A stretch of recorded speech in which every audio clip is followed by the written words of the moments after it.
Советите на општините Делчево и Пехчево денес на вонредни седници донесоа одлуки за прогласување елементарна непогода поради големите штети што ниските температури и мразот ги предизвика врз сливите и останатите овошни насади во регионот. Како општините ќе постапат после ова?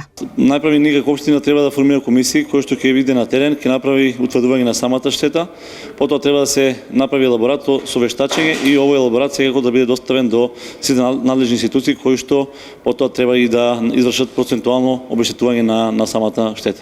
Знаете, Малешевијата е регион кој што располага со големи насади на слива и вишна и од, како што реков, од сопствениците имаме најави дека имаме големи штети од измрзнатост, така да во корист на нашите сограѓани ќе излегнеме во пресред, се што е во наша надлежност да им помогнеме и да излегнеме во пресред. Во меѓувреме, за утре е закажана и водредна седница на Советот на општина Берово, на која се очекува да бидат донесени слични одлуки и заклучоци поврзани со штетите од мразот што ги погоди земјоделските производители. Исто така, општина Пробишти објави јавен повик до граѓаните кои претрпеле штети од ниските температури и мразот во текот на април и мај да ги пријават настанатите штети врз земјоделските насади и имотите. Во Малешевско-Пијаничкиот регион од производство на сливи и овошје екзистираат околу 500 семејства, а годинашните штети сериозно ја доведуваат во прашање нивната економска стабилност.